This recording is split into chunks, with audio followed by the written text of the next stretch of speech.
Is Iran's government about to fall? Will the US invade Greenland? And why is Germany's Secret Service getting a whole lot more inquisitive? We'll look at all this and more on today's Trumpet World.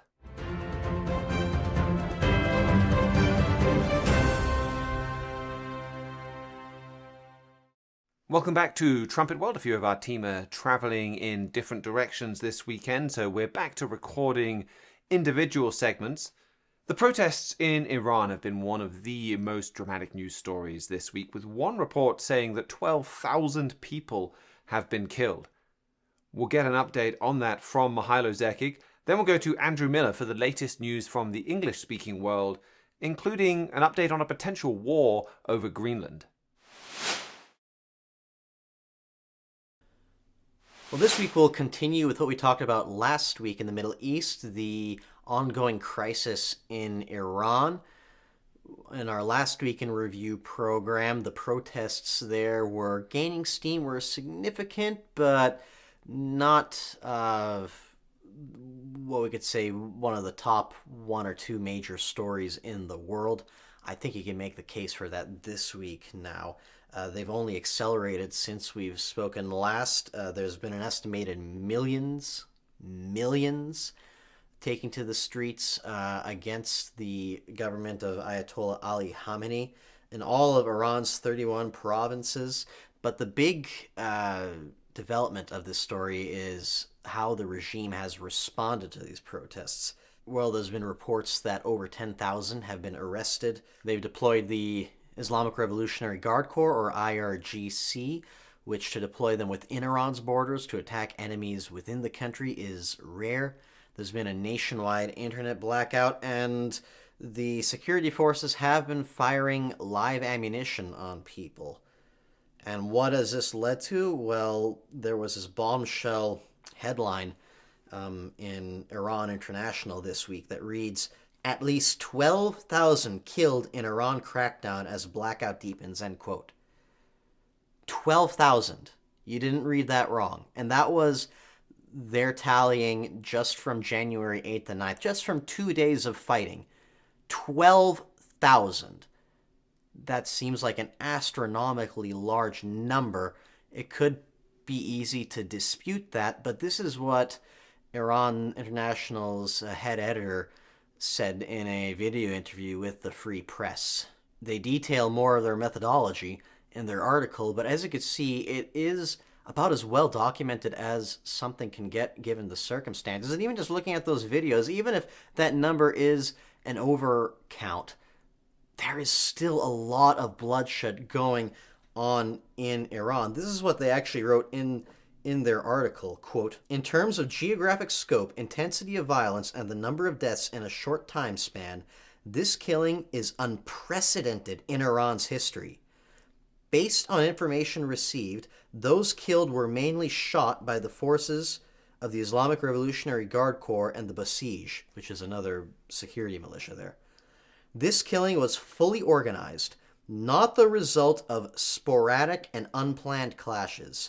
Information received from the Supreme National Security Council and the Presidential Office indicates that the killing was carried out on the direct orders of Ali Khamenei, with the explicit knowledge and approval of the heads of all three branches of government, and with an order for live fire issued by the Supreme National Security Council," end quote.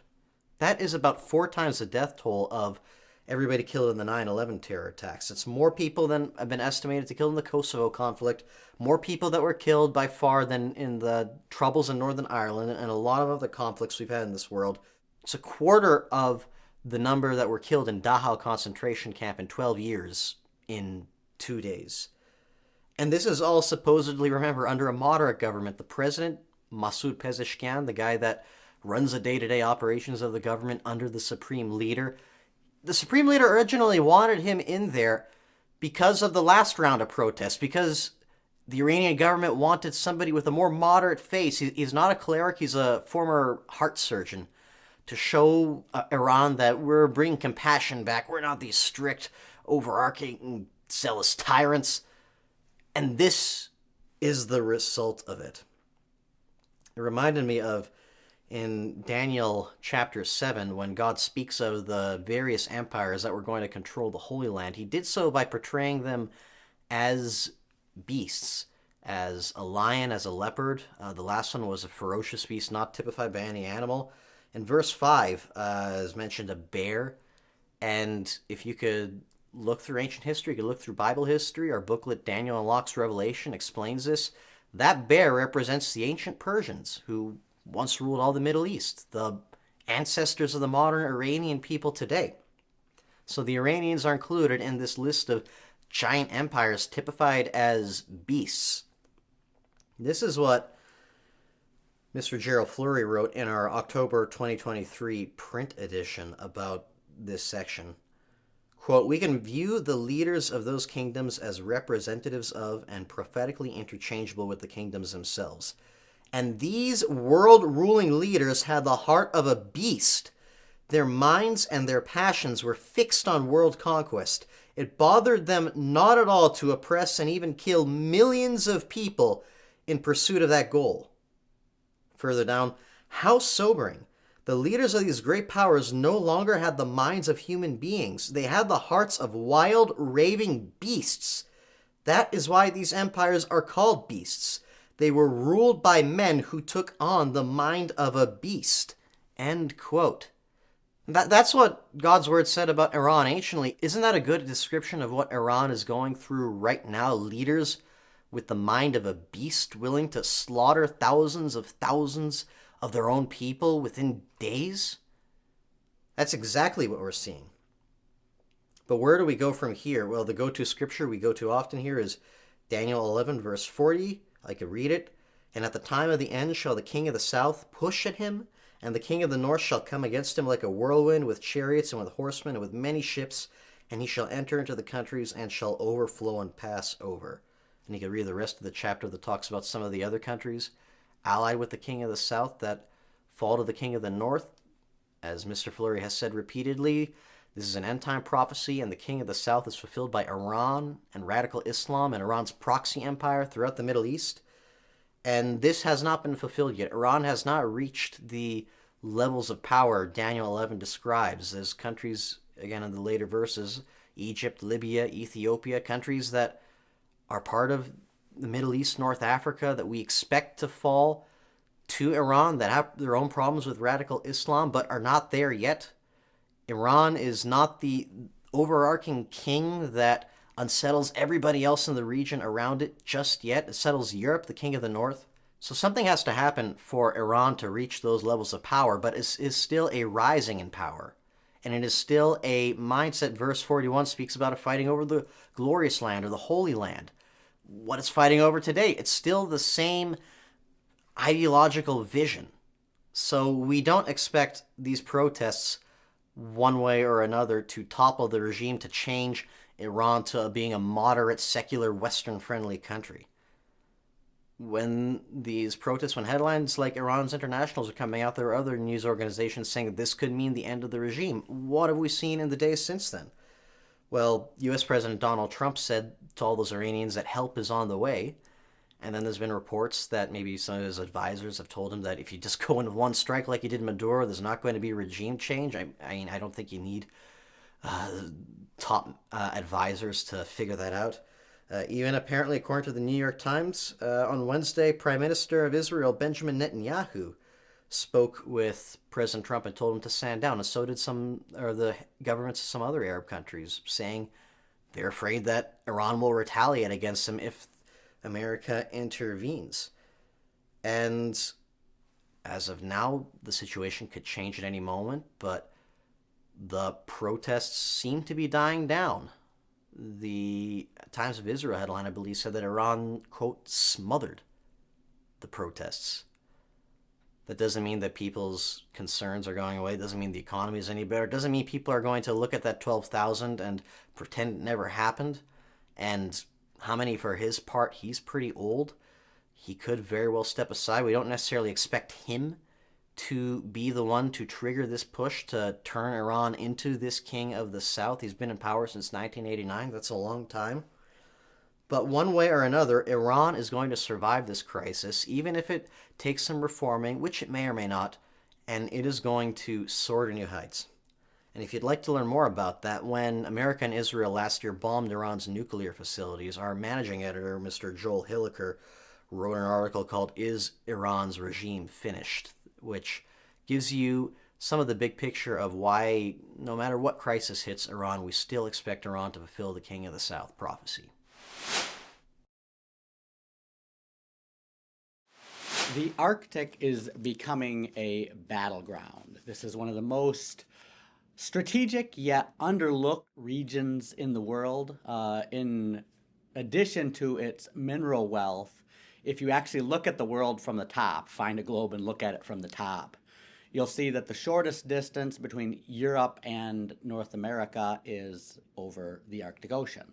Same for Russia. Shortest distance between Russia and North America is over the Arctic Ocean. That means most of Russia's nuclear silos are oriented towards the Arctic. America has a space Force base at the top of Greenland. It uses to detect nuclear threats. And many nations, including Russia, China, Denmark, Germany, and the United States, are very interested in this strategic location. President Donald Trump has made it a big talking point of his since his first term that Greenland is absolutely necessary for U.S. national security, and has made it known that he wants to acquire Greenland. He's ramped up that rhetoric in recent days to the point where the Europeans are actually getting concerned. Greenland is a semi-autonomous province of Denmark. It has its own prime minister, it has its own parliament, and it has a constitutional right to secede from the Kingdom of Denmark in a referendum if it wants to, but is still technically under the King of Denmark.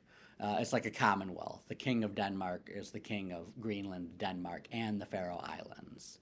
Denmark does not want to surrender Greenland, and so when Donald Trump escalated his rhetoric towards the beginning of this week, saying that not only does he want to buy Greenland, he's actually prepared to invade it if need be to keep it from falling into the Russian and Chinese hands.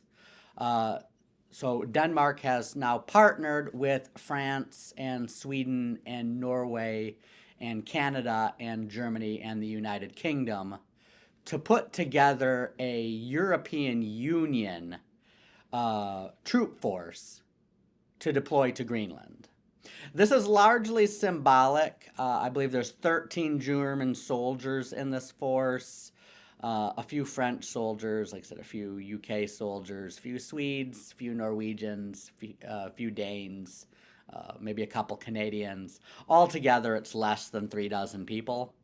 And so when you're looking at this troop buildup, America has 150 Space Force troops at its space base in Greenland. The European Union is now sending like 36 for a short mission just over the weekend, basically as a symbolic show that Greenland is part of the European Union and not something that the European Union is willing to let the United States take. So we'll see how all this plays out in the days ahead. This morning I saw that President Donald Trump, he's actually preparing a $700 billion offer for Greenland. Much of that would be divided between Greenland's 57,000 citizens. So you're talking about well over $1 million per citizen of Greenland if he wants to do a cash payout to bring this into the United States. And that offer could very well be accepted. We'll see what happens in the weeks and months ahead.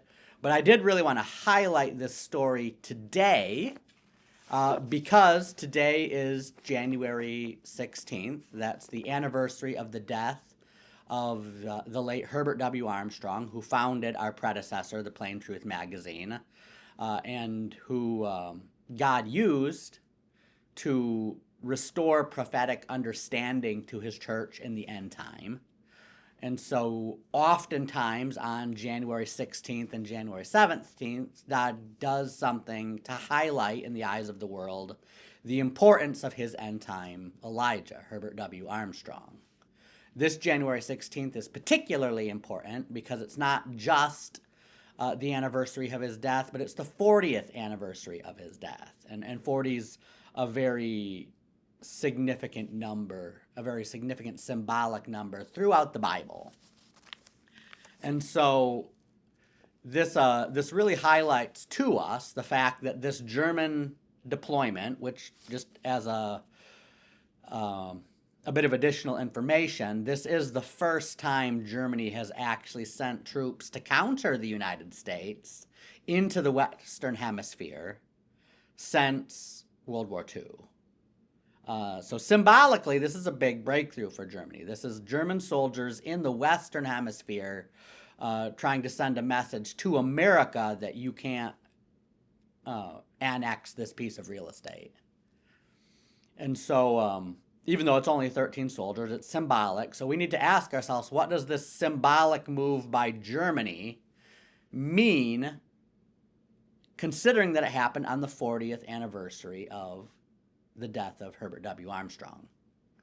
Because if you read Herbert W. Armstrong, his most popular book was The United States and Britain and Prophecy. It's not his greatest book. That would be Mystery of the Ages.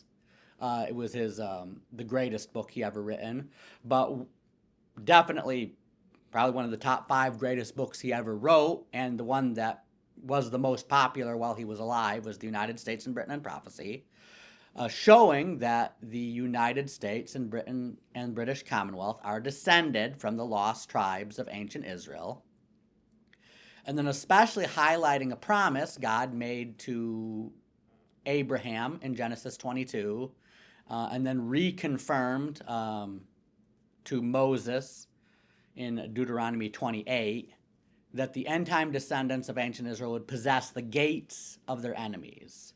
And these are specifically the strategic geographic gates of the world, mainly the sea gates, maritime choke points like the Panama Canal, the Suez Canal, the Straits of Gibraltar, even Greenland, which controls many of the sea lanes through the Arctic. These are gates that God gave end-time Israel and that the United States and Britain used to gain victory in World War II. The Allies would not have won World War II if it wasn't for the fact that they controlled Greenland at the time, and they controlled Panama at the time, and they controlled Suez at the time, and they controlled Gibraltar at the time. And so the prophecy God confirmed to Moses in Deuteronomy 28 is that if the end-time descendants of ancient Israel turned against him, America's enemies would seize those gates and use them against them. And so this is one of the main Anglo-American prophecies we watch, is America's loss of control over these sea gates.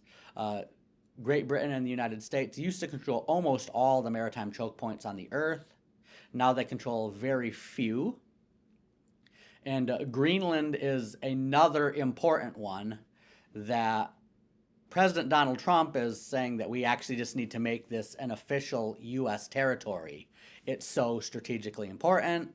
And now you've got Germany and the rising Holy Roman Empire definitely staking a claim that, no, we're going to keep this.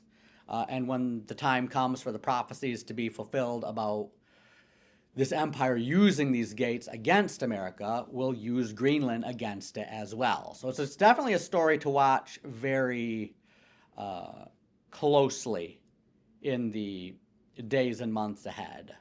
It's also an interesting story. Another related story is the story that actually on January 17th, this weekend, the European Union is signing a trade agreement with Mercosur. That's the South American trade bloc. So you're already seeing the European Union try to forge a huge free trade zone with South America. At the same time, it's sending troops to Greenland. And so even though it's not very many troops right now, it kind of reveals a bit of the EU's strategy that if you can integrate South America into your economic system at the same time getting Greenland, you basically have all the major sea lanes to the United States under your control, through Panama, through Cuba, past Venezuela, up through Greenland. And so this is really a big move we need to watch for in the days and months ahead. Other Bible prophecies, such as 2 Kings 14, indicate there will be a resurgence in American power just before it finally falls, if its people don't heed God's message and repent. And so it's not impossible that Donald Trump could gain some more temporary American influence in Greenland. But the fact that these German troops are going there on January 16th really does show the European Union's long-term plan for the Arctic. In other Anglo-American news, we've got a couple related stories to this trade besiegement. The Supreme Court of Panama hasn't ruled yet, but is getting ready to rule very soon on whether it's constitutional in Panama for the Chinese to own the ports on either side of the Panama Canal. And so the ruling in that case is going to have a huge bearing on American control over another vital seagate. The Pope Leo XIV, met with the opposition leader of Venezuela this week and is definitely telegraphing his intent to the world for the Vatican to be very involved in shaping the new regime in Venezuela now that Nicolas Maduro has been arrested. And so even though it's American Pope, he's the head of Vatican City, which is in Europe and right at the heart of the Holy Roman Empire.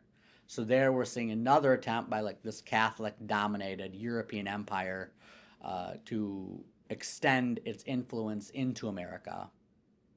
And then with the rioting against immigration officials in Minnesota, President Trump threatened yesterday that if Minnesota officials aren't able to get the civil unrest under control, he may invoke the Insurrection Act and send in federal troops. Which, if he did that, would probably be successful in putting down the insurrection.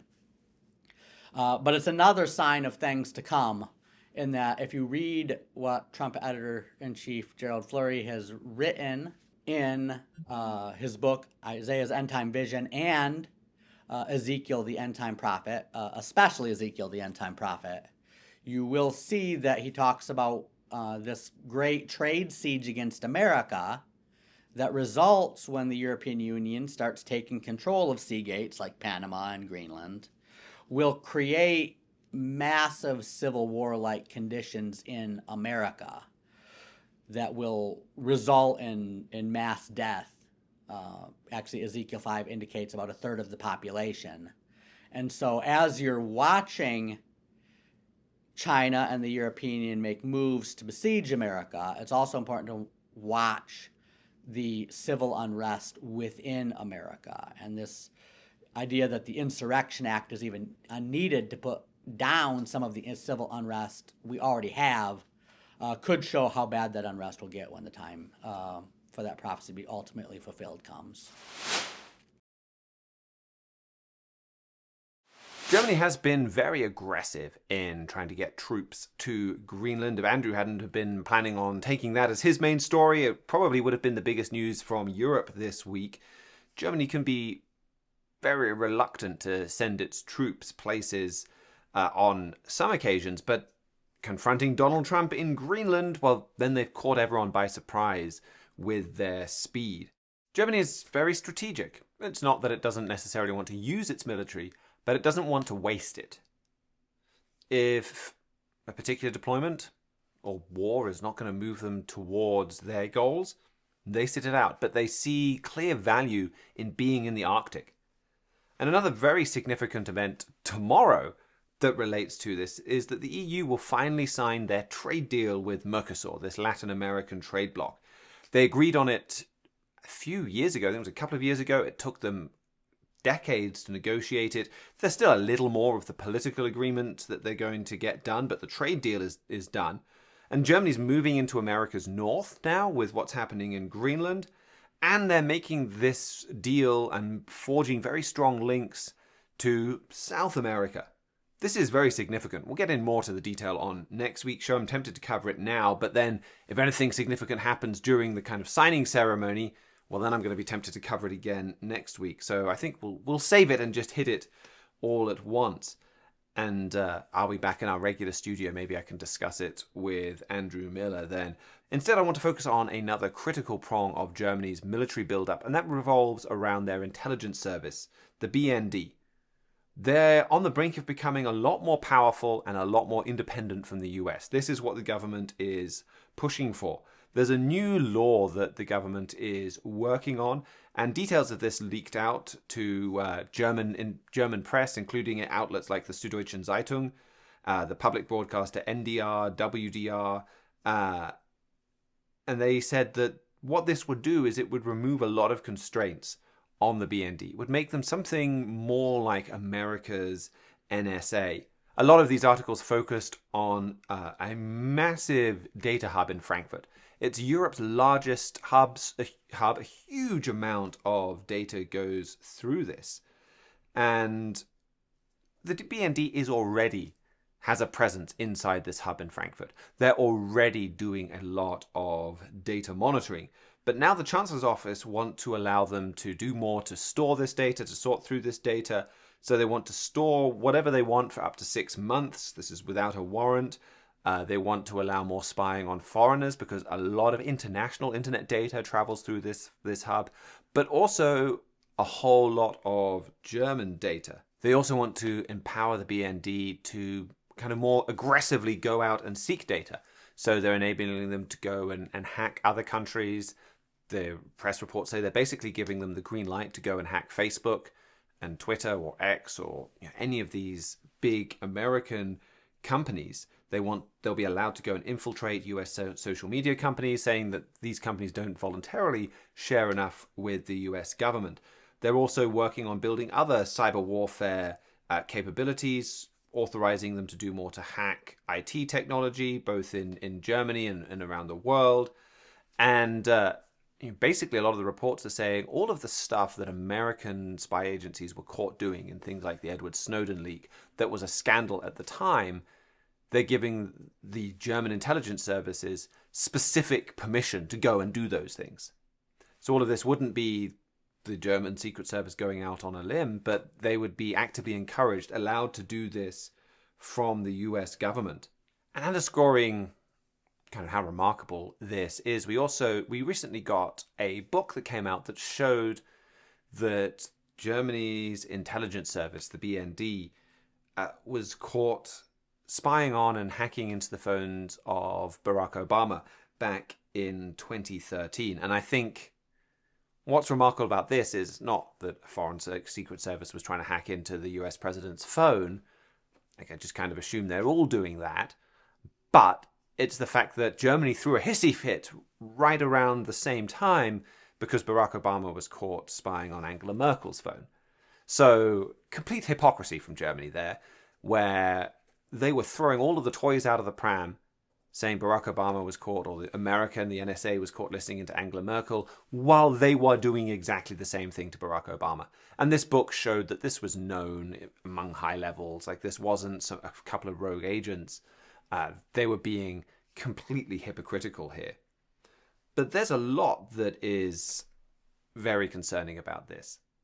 And one is, we have a section in our new He Was Right book that talks about what Herbert W. Armstrong said about Germany going underground. I mean, he was writing in 1945 and saying, watch what happens. The authorities here in Germany and senior Nazis, and maybe not the most public, well-known figures, some of them stood trial, but many other senior Nazis, they're going underground.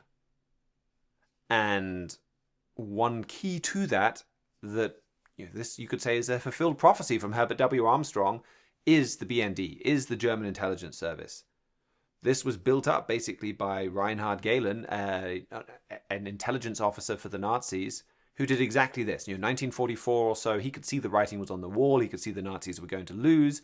He goes and hides all of his intelligence documents and makes sure that he surrenders to the US and said, hey, I was in charge of the Abwehr, the military intelligence focusing on Russia. I mean, we all know there's some tension coming after this war ends between the US and Russia. My information, my organization could be really helpful to you. And America saw that. They worked with Galen. He was brought into the CIA. He was given very light treatment. And then Galen basically set up the BND. And then, of course, this organization, set up by someone that used to work for Nazi military intelligence, ends up sheltering a whole lot of Nazis. And as recently as 2007, the BND was caught covering this history up, deleting all of its old files about its early members so that it wouldn't be exposed as to just how thoroughly infiltrated it was. There have been some tremendously concerning scandals over the years, one involving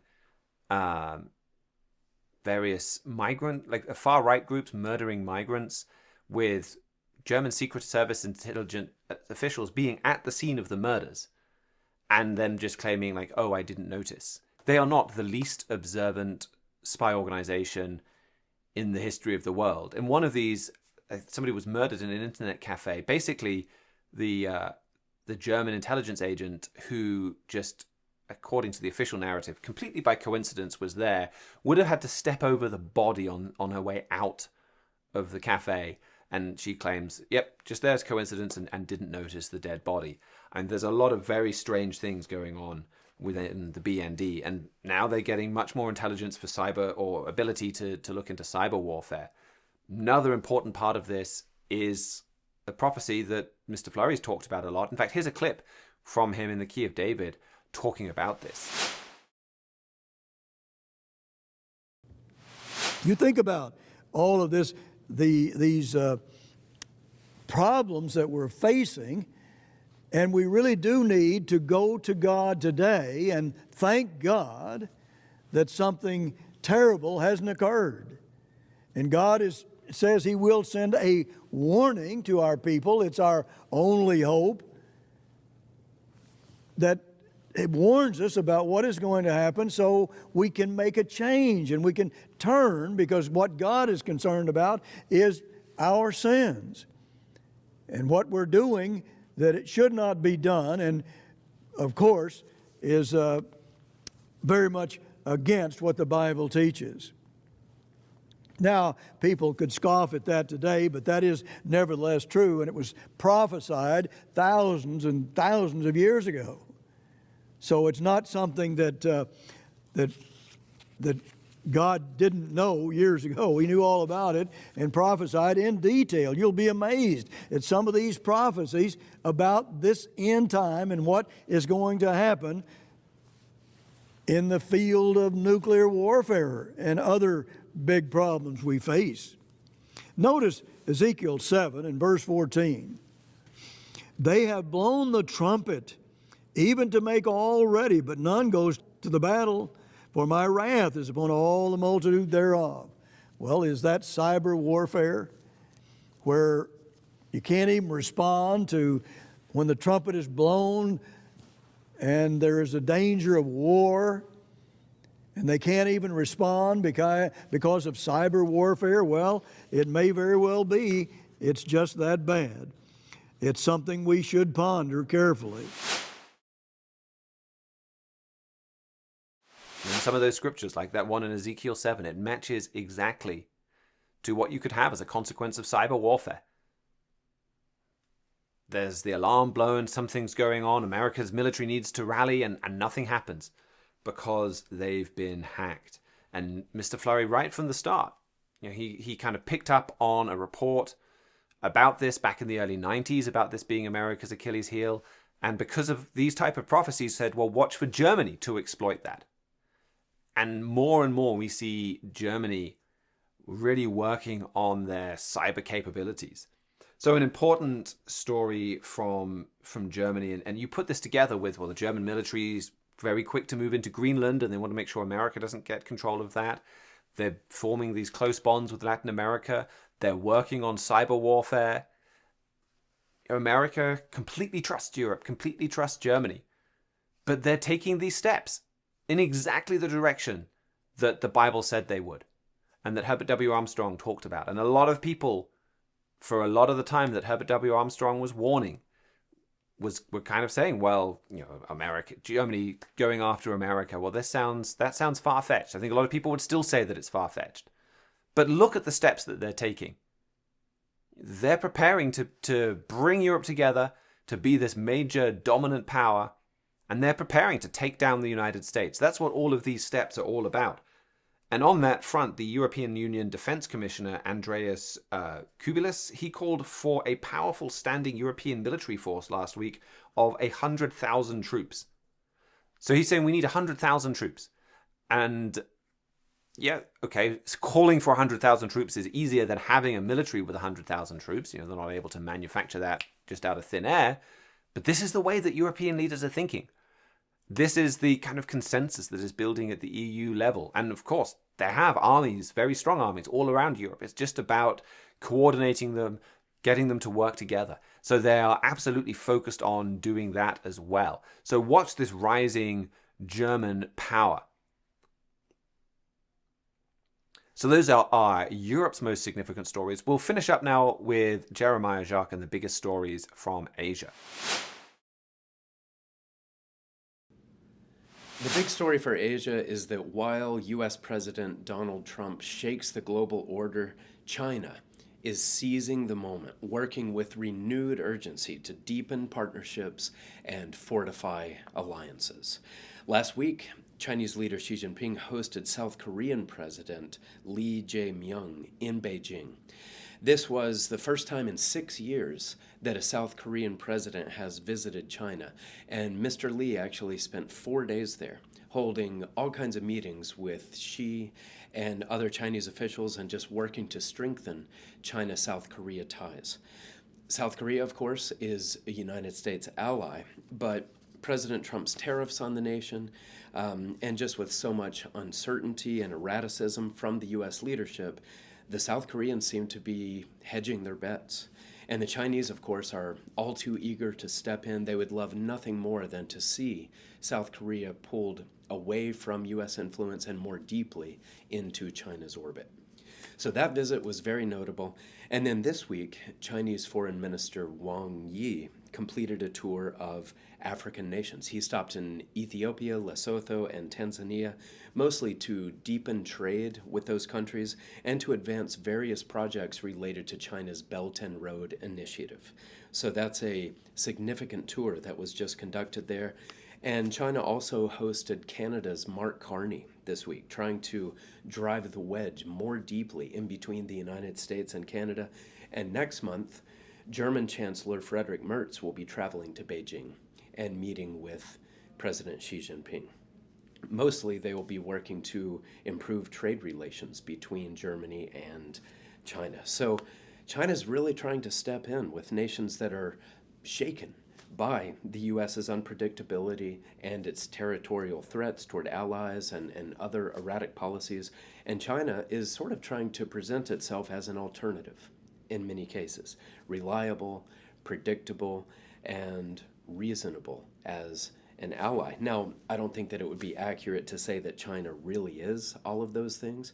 Under Chairman Xi, the nation has become ever more arrogant and even coercive, and we see China, of course, threatening its neighbors in ways that are more serious than the situation with the Trump administration. Exhibit A for that, of course, is Taiwan.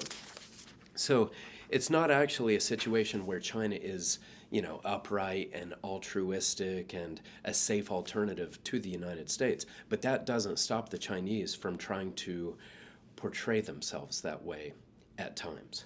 And I don't think that any of these nations who are lining up to have these meetings with Xi Jinping, I don't think that any of them are naive about what he is and what China is and what its goals are. But they feel that given the geopolitical climate, it's still wise to kiss Xi Jinping's ring and just to work toward closer ties with him. Alexander Dukalskis is in the International Relations Department at University College Dublin, and he spoke about this week to Bloomberg. He said, "Faced with the U.S. acting belligerent and erratic on the international stage, many leaders will conclude they need to be at least on decent terms with China." End quote. So more and more nations are looking to China and deepening ties with it, including trade ties. And this is significant in light of Bible prophecy because there are passages in Isaiah 23 and Ezekiel 27 that talk about a mighty economic alliance that will soon come together between China and European nations and some other nations as well. And when you put those chapters beside Deuteronomy 28:52, it's easy to see that the main reason this economic alliance will be formed is to besiege America and to actually block the United States out of world trade. Trump editor-in-chief Gerald Flurry has written a lot about these passages over the years, especially in his book, Isaiah's End Time Vision. And he shows that this is actually how World War III will begin.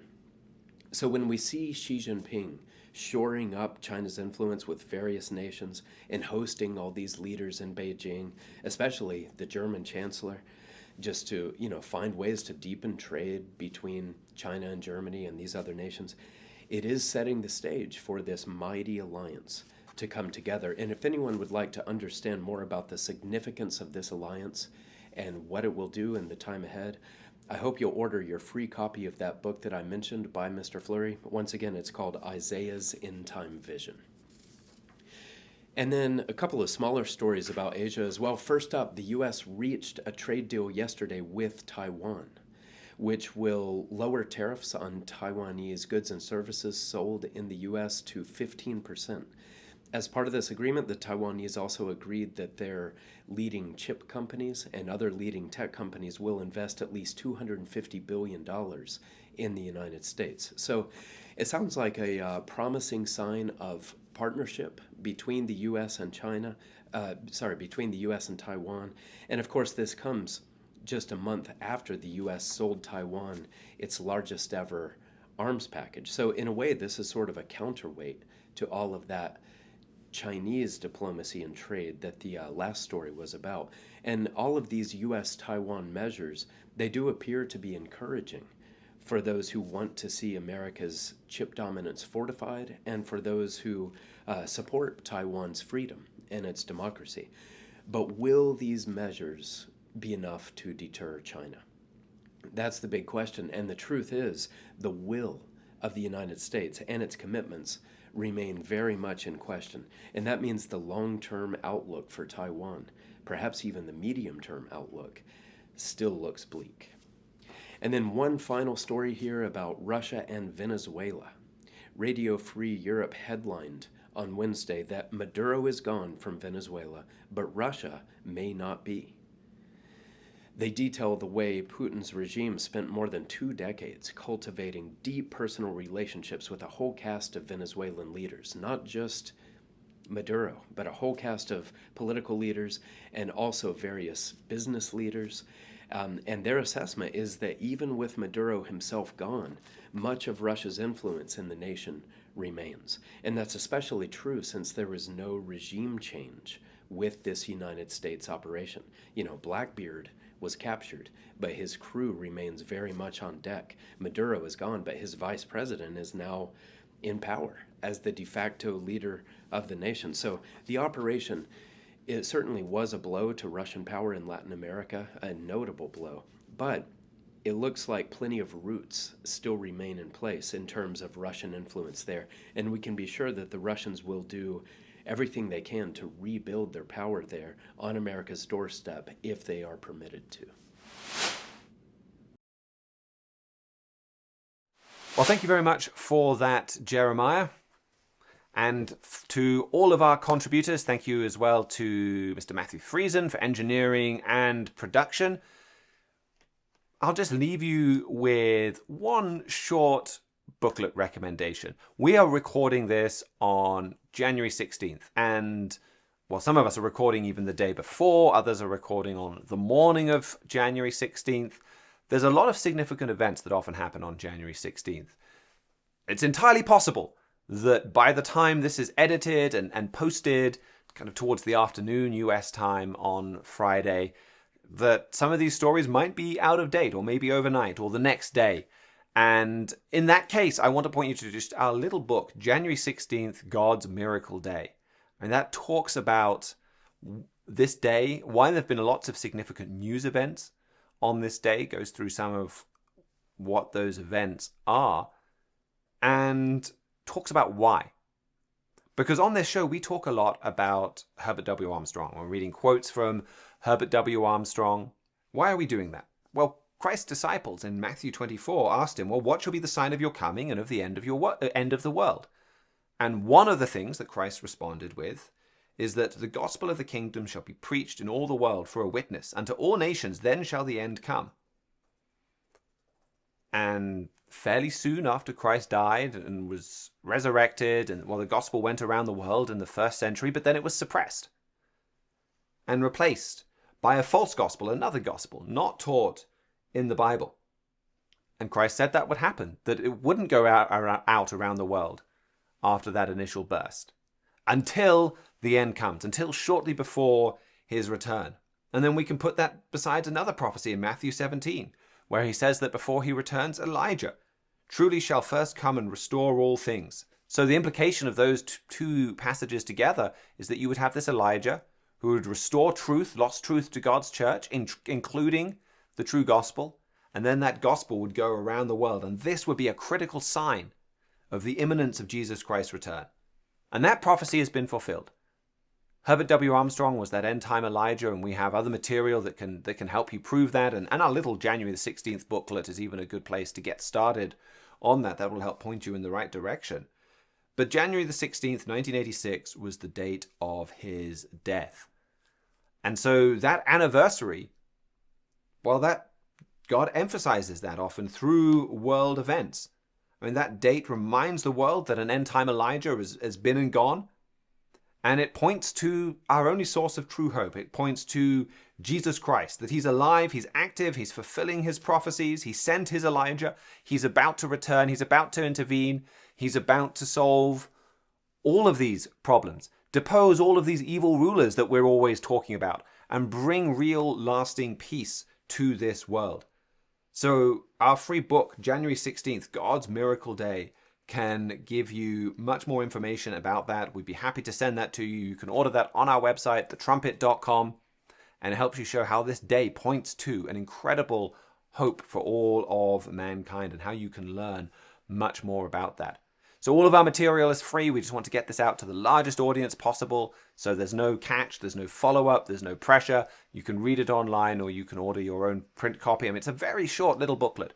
It won't take you very long to get through it. Maybe this one, I'm usually urging people to order it so that they have the print and can study it alongside the Bible. And that's probably still a good idea, but you might even want to just read it online so you can get it the same day. You can read it right away on our website. But thank you very much for joining us. If you have any questions, any comments, you can get in touch at trumpetworld@thetrumpet.com. We'd be very happy to hear from you. We'll be back with our regular Wednesday show next week. And until then, keep watching your world.